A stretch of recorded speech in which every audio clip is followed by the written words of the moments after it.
नमस्कार दोस्तों, MD study point में आप सभी का स्वागत है।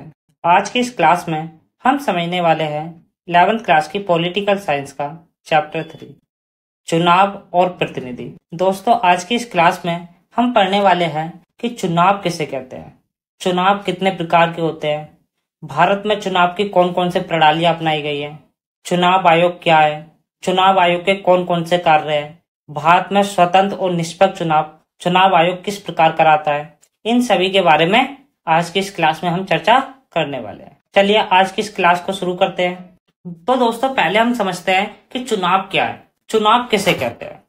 तो दोस्तों, चुनाव एक ऐसी प्रक्रिया है जिसके माध्यम से हम अपने प्रतिनिधियों को चुनते हैं। तो आपके पेपर में अगर आए कि चुनाव किसे कहते हैं, तो आपको सिंपल सी डेफिनेशन लिखना है कि चुनाव एक ऐसी प्रक्रिया है जिसके माध्यम से हम अपने प्रतिनिधि का चुनाव करते हैं। ये प्रतिनिधि विधानसभा या संसद या स्थानीय स्तर पर हमारा नेतृत्व करते हैं। चुनाव कितने प्रकार के होते हैं? दोस्तों, चुनाव दो प्रकार के होते हैं, एक अप्रत्यक्ष चुनाव, दूसरा प्रत्यक्ष चुनाव।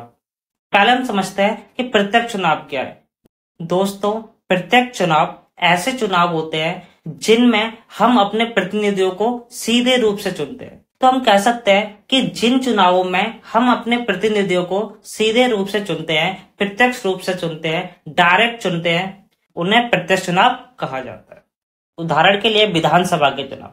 दोस्तों, विधानसभा के सदस्यों को चुनने के लिए हम प्रत्यक्ष रूप से वोट डालते हैं। हम जिस सदस्य को जिताना चाहते हैं उसी सदस्यों को हम वोटिंग करते हैं।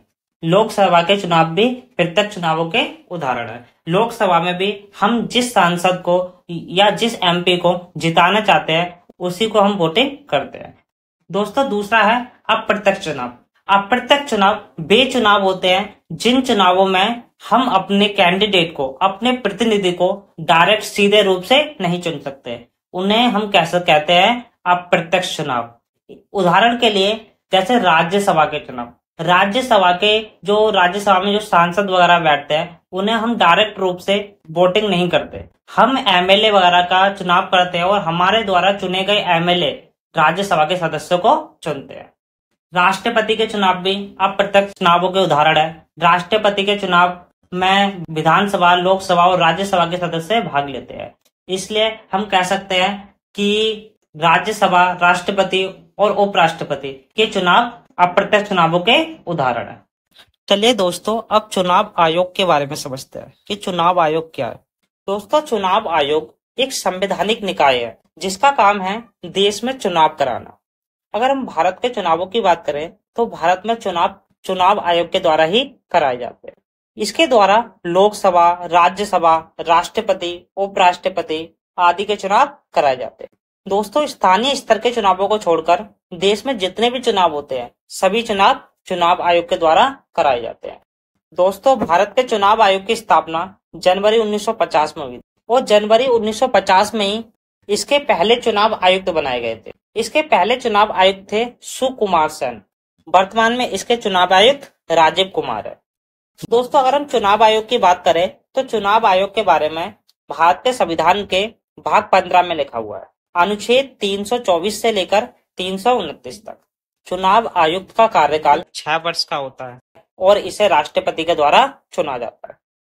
चुनाव आयोग के कार्य। दोस्तों, चुनाव आयोग के कार्यों के बारे में समझते हैं कि चुनाव आयोग कौन कौन से कार्य कर सकता है, कौन कौन से काम कर सकता है। दोस्तों, पहला है चुनाव कराना। दोस्तों, चुनाव आयोग भारत में सभी प्रकार के चुनाव कराता है। राष्ट्रपति, उपराष्ट्रपति, राज्यसभा, विधानसभा, लोकसभा, देश में सभी प्रकार के चुनाव आयोग के द्वारा ही कराए जाते हैं। अगला है चुनाव क्षेत्रों का सीमांकन करना। जिन क्षेत्रों में चुनाव होते हैं उन क्षेत्रों का सीमांकन करना भी चुनाव आयोग का ही कार्य है। अगला है मतदाता सूची तैयार करना। दोस्तों, चुनाव आयोग का एक महत्वपूर्ण कार्य है मतदाता सूची तैयार करना। चुनाव आयोग मतदाता सूची बनाता है और उस समय समय पर उसमें अपडेट भी करता रहता है, उसमें नए नए नाम भी जोड़ता रहता है और पुराने जो ऐसे नाम है जो अब कुछ लोगों की जैसे मौत वगैरह हो जाती है, मृत्यु वगैरह हो जाती है, तो उनके नाम वोटर लिस्ट से हटाने का कार्य भी कौन करता है, चुनाव आयोग ही करता है। चुनाव चिन्ह आवंटित करना। दोस्तों, चुनाव आयोग सभी राजनीतिक दलों को, सभी उम्मीदवारों को चुनाव चिन्ह भी आवंटित करता है, जैसे कमल, झाड़ू, साइकिल, तराजू, है ना। ये सभी चुनाव चिन्ह चुनाव आयोग के द्वारा ही सभी राजनीतिक दलों को दिए जाते हैं। अगला है चुनाव की तिथि की घोषणा करना। दोस्तों, चुनाव आयोग चुनावों की तिथि की घोषणा करता है कि चुनाव किस दिन कराए जाएंगे, किस दिन वोटिंग होगी और किस दिन मतगणना होगी और किस दिन परिणाम की घोषणा की जाएगी।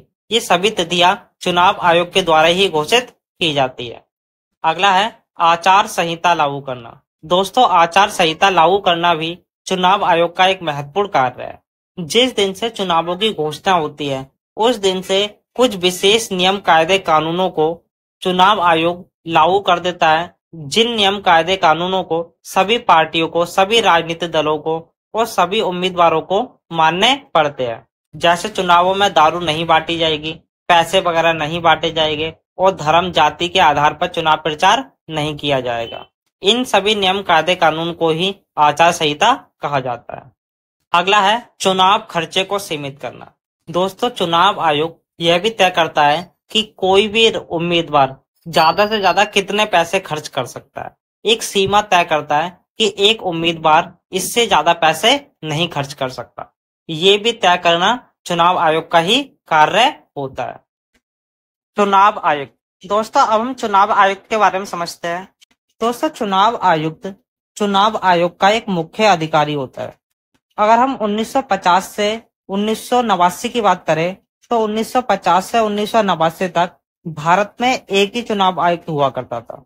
लेकिन 1989 के बाद 3 चुनाव आयुक्त का प्रावधान कर दिया गया था। फिर कुछ समय के बाद दोबारा एक चुनाव आयुक्त का प्रावधान कर दिया गया था।